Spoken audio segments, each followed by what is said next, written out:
उपासकाएं, परम आदरणीय महान भिक्षु संघ बनते नरेंद्र महाथेरा जी अरुणाचल, प्रज्ञाशील जी, अशोक लामा जी और तमाम और सहयोगी गण, आकाश लामा जी, ये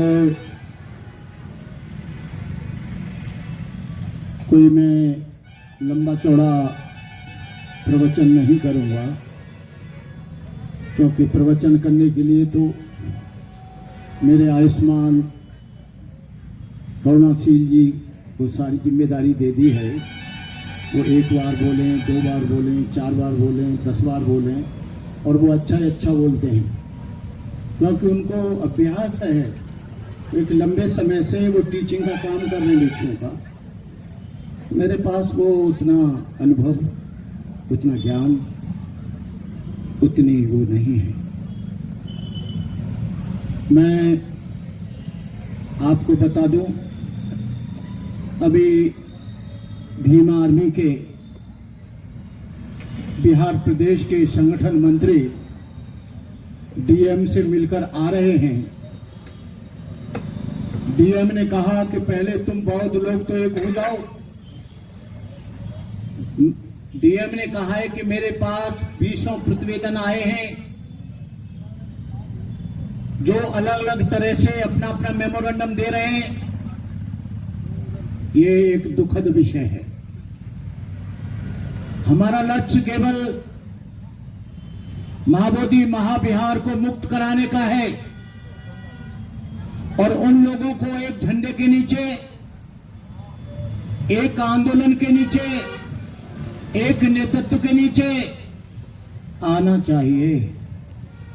जब हमारा नेतृत्व बिखर जाता है तो आंदोलन दिशाविहीन हो जाता है, अपने लक्ष्य से बहुत दूर चला जाता है।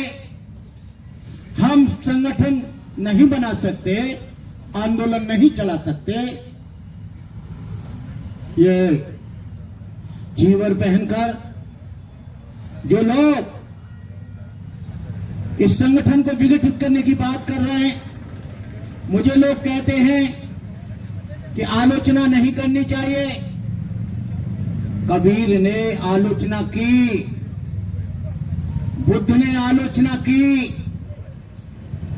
आलोचना में सत्य और असत्य की पहचान होती है। आलोचना नहीं तो सत्य दब जाएगा, आलोचना नहीं तो झूठ आगे चला जाएगा। एक डरपोक और कायर टाइप के लोग, आलोचना का मतलब ये नहीं है कि तुम गाली दो, आलोचना का ये मतलब नहीं है कि तुम नीचे दूसरे को नीचा दिखाओ। कबीर ने भी आलोचना की। काकर पाथर जोर कर मस्जिद लई बनाए, ता पर छड़ मुल्ला बाग दे क्या फेरा हुआ खुदाए। पाथर पूजे हर मिले तो मैं पूजू पहाड़। इससे तो घर की चाकी भली पीस खाए संसार। बुद्ध ने, कबीर ने जो अंधविश्वास पर कुठाराघात किया, जो दुनिया का परिवर्तन करना चाहता है, आलोचनाओं से बच नहीं सकता, निंदाओं से बच नहीं सकता। ये काम आकाश लामा जी ने और प्रज्ञाशील ने ये बीड़ा उठाया है। इस आंदोलन में किसी कायर बुज़दिल चमचे की जरूरत नहीं है। जो भयभीत हो, साथ हमारे वह आवे जिसको न किसी का गम होवे। साथ हमारे वह आवे जिसको न किसी का गम होवे। नहीं खुशी हो मिलने की, ना खाने का मातम होवे। चाहे सूरज आग उगलता हो, सर्द भरी शबनम होवे। धरे कदम मुस्तैदी से पूरब या पश्चिम होवे। नई खौफ सीने में हो, ना जोश में जिसके कम होवे। बाका शेर भवर होवे, हिम्मत में आजम होवे। लगा हो ताने बाने में मखलूक क्या जब होवे। नफ्स का पक्का दुश्मन और शोषित का खादिम होवे। पुलिस फौज सरकार नहीं, ना तोपों की धमधम होवे। वही तो मेरी दुनिया है जहाँ शांतिपूर्ण आलम होवे। मसाबाद का चश्मा हो, सत्यनारायण का जामे जम होवे। समताबाद की जगी जो फिर लो मोना तम होवे। साथ हमारे वह आवे जिसको किसी का कम होवे। वियतनाम पर अमेरिका ने बम गिराए, अमेरिका के बहुत भिक्षु लड़े, सेकेंड वर्ल्ड वॉर में समुराई सेक्ट के भिक्षुओं ने एरोप्लेन उड़ाकर हीराकीरी की। यदि अच्छे need to kill and will to kill का मतलब ये नहीं है तुम्हारे बुद्ध विहार को उड़ाया जा रहा है और तुम चुप बैठो, ये कौन सा धर्म कहता है? इसीलिए यहां पर इतना अत्याचार हुआ कि यहां से बौद्ध भिक्षु Mongolia, Vietnam, Thailand, Japan, China भाग गए। आप लोगों को अपनी अस्मिता के लिए, धर्म को बचाने के लिए आपको संघर्ष भी करना पड़ेगा।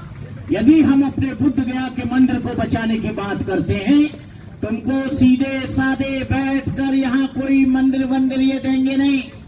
पहले हम भी बैठ चुके हैं यहाँ 2 और 3 साल तक, पहले हम भी आंदोलन करा चुके। आपको कुछ करना पड़ेगा, कुछ आंदोलित होना पड़ेगा, कुछ आपको ऐसा काम करना पड़ेगा जिससे कि हमारे आंदोलन को मजबूती मिले। प्रवचन अलग चीज है, शील का पालन अलग चीज है। शील हमारी व्यक्तिगत संपत्ति है, लेकिन आप यदि ज्यादा शांतिवादी रहे, शांति के बाद क्रांति आती है। बगैर शांति के कहीं क्रांति आज तक नहीं आई है। कलिंग का युद्ध हुआ, अशोक ने क्रांति करी तो जान गया शांति हो गई। और ये बुद्ध का धर्म युद्ध की बात नहीं करता, लेकिन महाबोधि महाविहार को मुक्त कराने के लिए एक युद्ध की जरूरत है। हमारा मतलब ये नहीं है कि हम किसी को मारें, किसी की हत्या करें। बनते करुणा कर, एक बौद्ध भिक्षु है, बुद्ध नहीं है। बुद्ध का उदाहरण मैं नहीं दे सकता। बुद्ध एक बार प्रवचन कर रहे थे, वो शांति पर प्रवचन दे रहे थे, सहनशीलता पर, बुद्ध की पारमिता पर। और बुद्ध बहुत जोर से विभोर होकर दे रहे थे प्रवचन। बुद्ध के ऊपर एक आदमी ने थूक दिया, लोगों ने आकर उन्हें पीटना शुरू किया। बुद्ध ने कहा ना ना ना ना, मारना मत, रुक जाओ। शाम हुई, आनंद ने पूछा कि तुम्हारे ऊपर उसने थूक दिया, उसको पीट रहे हैं तो तुमने उसे क्षमा भी कर दिया, उसको छोड़ भी दिया? बोले नहीं, ये कल आएगा, फिर आएगा। कभी कभी हमारी सहनशीलता की परीक्षा भी ली जाती है। अभी ये प्रशासन हमारी सहनशीलता की परीक्षा ले रहा है, हमारी पारमिताओं की परीक्षा ले रहा है। जिस बुद्ध ने दुनिया में 4 और सत्य का अनुसंधान किया, लोगों को अच्छा बनाने के लिए अष्टांगिक मार्ग का अनुसंधान किया, 10 पारमिताओं का अनुसंधान किया, प्रति समुत्पाद का अनुसंधान किया, बुद्ध ने जीवन के सत्य को लोगों को बताने का काम किया। बुद्ध का धर्म सत्य से अवगत कराने वाला संदेश है। भगवान बुद्ध का वो जमाना था जब छोटे छोटे नगरों से लेकर बड़ी बड़ी देहातों तक हर जगह जनमानस को झकझोरने वाली, कभी आंधी तो कभी विस्मय पैदा करने वाली एक ध्वनि निरंतर निनादित होती रहती थी, बुद्धं शरणं गच्छामि, धम्मं शरणं गच्छामि, संघं शरणं गच्छामि। इस आवाज को बुलंद करने वाले लोग कौन थे? दुनिया से उबे हुए बुड्ढे सुड्ढे लोग नहीं, दुनिया से हारे थके लोग नहीं, वो नौजवान थे। बुद्ध ने भी कहा, यो हवे धैर्यो भिक्खु युयति बुद्ध शासने सोमं लोकं प्रभासेति अभा मुक्तो बचंद्रमा। जब कोई तरुण भिक्षु बुद्ध शासन में रत होता है तो वो ऐसे प्रकाशित होता है जैसे बादलों से मुक्त चंद्रमा। थाईलैंड में, अरुणाचल में, असम, मिजोरम में, वेस्ट बंगाल में जवान भिक्षु होता है। हमारे उत्तर प्रदेश में, हमारे हरियाणा में, हमारे महाराष्ट्र में, हमारे बिहार में जिंदगी से हार गया, अंजर पंजर ढीले पड़ गए, बच्चों की जिम्मेदारी से दब गया, अपनी सामाजिक जिम्मेदारियों से दब गया। चलो बनते बनो, नाती को भी बनाओ, पोते को भी बनाओ, लड़के को भी बनाओ, क्योंकि कम से कम एक झाड़ी बनेगी, 500 उसको मिलेंगे, 500 2-3 हजार रुपया बनेंगे। ओके, बुद्ध का धर्म इसलिए नहीं है। जो लोग की बात करते हैं, मोह की बात करते हैं, उन लोगों को मैंने देखा है, मोमबत्ती जलाई जाती है बड़े से पाइप में 1.25 कुंटल की, और कहते हैं कि जो इस मोमबत्ती को जलाएगा उसे 1.25 लाख रुपया देना पड़ेगा। मतलब मोमबत्ती और धम्म 1.25 लाख रुपए का हो गया। बुद्ध ने ऐसा कभी नहीं किया, दुनिया में कहीं ऐसा नहीं किया जाता। दान तो मिलना चाहिए, दान से भिक्षु का जीवन चलता है। भिक्षु अपना विचार देता है, शिक्षा देता है, उसके बदले में भिक्षा मिलना बहुत जरूरी है। लेकिन मंचों से आह्वान किया जाए, कोई आंदोलन चला रहा है ठीक है, लेकिन मंचों से आंदोलन, मंचों से पैसे का आह्वान किया जाए, जैसे बाजीगर कोई दिखाकर आपको डुबडुबी बजाकर फिर कहेगा पैसा दो, 8 आना 4 आना, 2 रुपया 4 रुपया, ऐसे भिक्षुओं की। आज भिक्षु लोग रथ चला रहे, रथ के पीछे कोई धम्म बम्म नहीं है, रथ के पीछे केवल हाउ टू गेट मनी, बड़े बड़े आयोजन किए जा रहे हैं। बुद्ध निरंतर चर्या करते रहे, चरित भिक्खवे चारकं भोजन हिताय भोजन सुखाय लोकान कंपाय। आज भिक्षु स्वयं अपना मंदिर बुद्ध विहार बना रहे, बुद्ध को बुद्ध विहार बनाकर उपासकों ने दिए। लेकिन आज बहुत भिक्षु अपने नाम से संस्था बनाता है, अपने परिवार का ट्रस्ट बनाता है, अपने घर का ट्रस्ट बनाता है। वो चलाएगा, फिर उसकी औलाद चलाएगी, फिर पोता चलाएगा, फिर अन्य लोग चलाएंगे। ये कौन सा धर्म है? बुद्ध ने तो कहा कि मेरे संघ का रक्षक, मेरे धर्म का रक्षक संघ है। कोई व्यक्ति नहीं हुआ, ना राहुल होगा, ना मेरी मां महाप्रजापति गौतमी होगी, ना शुद्धोदन होगा, ना आनंद होगा, न मेरा चचेरा भाई कोई होगा। आज इसमें परिवर्तन करना होगा। आसाराम बापू की तरह जमीनें दान करा रहे हैं, एक ट्रस्ट बनाकर। आसाराम बापू की तरह बड़ा मीठा प्रवचन, आसाराम बापू से ज्यादा मीठा, ओशो से ज्यादा मीठा।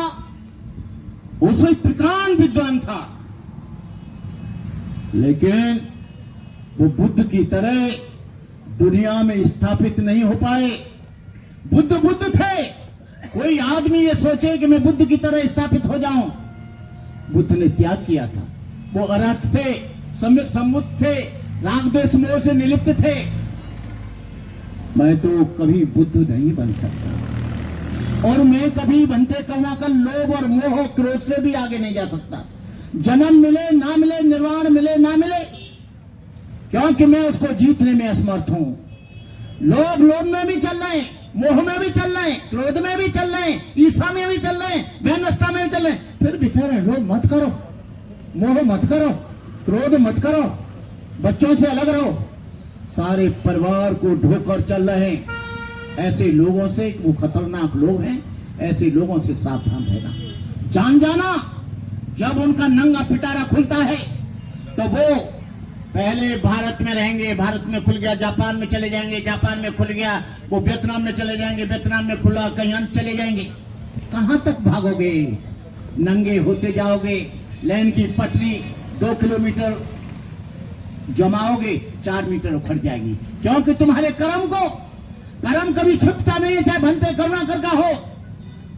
जो त्याग और बलिदान है, नरेंद्र भंते जानते हैं। हमने 27 वर्ष की उम्र में त्याग किया, 50 वर्ष से नरेंद्र भंते को हम जानते हैं। बड़े बड़े मूवमेंट चलाए, बड़े बड़े काम किए, लेकिन आज हमने जो फसल बोई है उसके लिए ढेर सारे बाजीगर आ गए। जो नरेंद्र भंते ने फसल बोई है, अन्य भंते लोगों ने बोई है, आज वो कहते हैं नहीं, हमसे अच्छा भंते कोई नहीं, हम ही शीलवान हैं, हम ही अच्छे वक्ता हैं, हम ही अच्छा प्रवचन जानते हैं, हम ही कल्याण करें। ठीक है भाई, करो, करना चाहिए। लेकिन आज के समय में 3 तरह के बौद्ध भिक्षु हैं, जो मैं 50 वर्ष से अध्ययन कर रहा हूं। एक परंपरावादी कौन? जो हजारों साल से अरुणाचल, असम, मिजोरम, मेघालय, हिमालयंस लोग, अम्बेडकरवादी ऐसा बना दिया लोगों ने, भिक्षु तो भिक्षु होता है। 14 अक्टूबर 1956 के बाद वो अम्बेडकरवादी हो गए। और तीसरा मनुवादी, ब्राह्मणवादी, आरएसएस वाले। वो कौन से हैं? न बुद्ध से कुछ लेना देना है, न अम्बेडकर से कुछ लेना देना है। उनको लेना देना है हाउ टू गेट मनी, पैसा कहां मिलेगा, चंदा कहां मिलेगा, धंधा कहां चलेगा। ऐसे लोगों से सावधान रहना है। और जो भिक्षु मजमा लगाकर पैसे मांगे वो सबसे बड़ा चोर है। मजमा लगाकर भिक्षु को कभी भी अपने प्रवचन की कीमत नहीं माननी चाहिए। भिक्षु को क्या चाहिए? रोटी चाहिए। जो दान देगा अपनी श्रद्धा से देगा, लेकिन मंच से घोषणा करे दान दीजिए। कौन कौन दान दे रहा है? जैसे जैनियों में होता है, 1 लाख देगा, फिर दूसरा बोलेगा 3 लाख दूंगा, फिर दूसरा कहेगा 10 लाख। बोलिए, अरे कोई भैंस बेच रहे हो, कि कोई पड्डा बेच रहे हो, कि कोई हाथी बेच रहे हो, कि कोई घोड़ा बेच रहे हो? इसलिए धर्म के लिए ये सब जरूरी नहीं। और मैं अपनी अभिव्यक्ति के लिए, मैं चोर हूं तो मैं कहता हूं मैं चोर हूं। यदि मेरे पास राइफल रिवॉल्वर है तो है, क्योंकि वो गवर्नमेंट ऑफ इंडिया ने दी है, किसी के बाप ने नहीं दी। और गवर्नमेंट ऑफ इंडिया कब देती है? पंछी का पूरा पालन करता हो, चोरी न की हो, झूठ न बोला हो, हत्या न करी हो, पागल न हो, अपाहिज न हो, लंगड़ा न हो, संपन्न हो, मजबूत हो, ऐसा ना हो नंग धड़ंग हो जो उसकी पिस्तौल और राइफल को लेकर भी कोई भाग जाए। पूरा वेरिफिकेशन होता है, हर साल रिन्यूअल होता है। मुझसे लोगों ने प्रश्न किया, आप ऐसा क्यों रखते हैं? मैंने कहा, बहुत से लोगों पर तो बिना लाइसेंस के, हनुमान जी के पास गदा है, शिव जी के पास त्रिशूल है, ब्रह्मा जी के पास चक्र है, उनके पास चक्र है, दुर्गे के पास 8 हाथों में तलवार है। अरे मेरे पास तो लाइसेंस है, उनके पास तो लाइसेंस भी नहीं है। कहने का मतलब ये है, जो लोग ये कहते रहे भिक्षु का मतलब केवल बुद्ध विहार में पूजा करना नहीं है।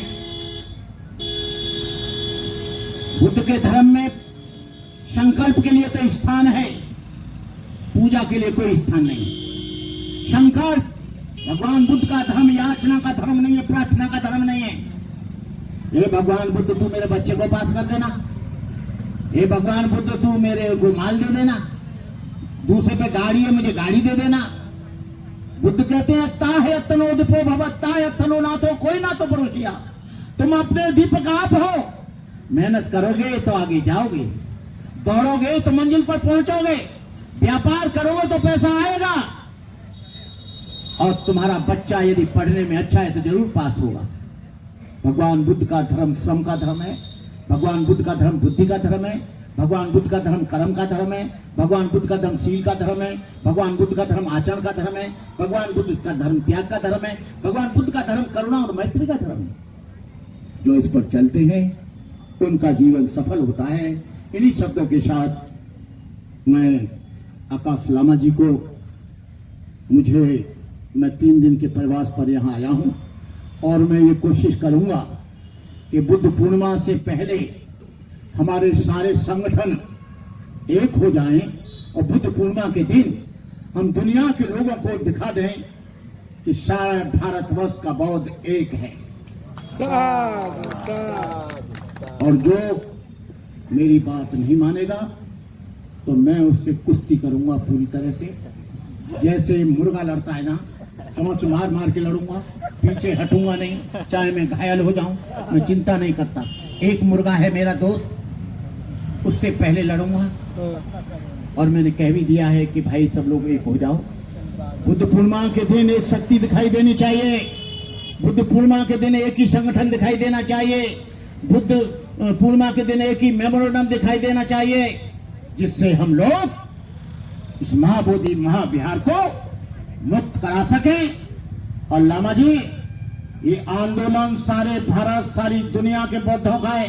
कोई एक बौद्ध भिक्षु आकर मालिक न बन जाए, दादागिरी न करे और बार बार वो जो है इस माइक को ज्यादा न दे। यहाँ बहुत से बौद्ध भिक्षु मेरे बैठे हैं, बड़े बड़े बौद्ध भिक्षु बैठे हैं, धर्म के बारे में भी बैठे हैं, इनको भी टाइम देना चाहिए।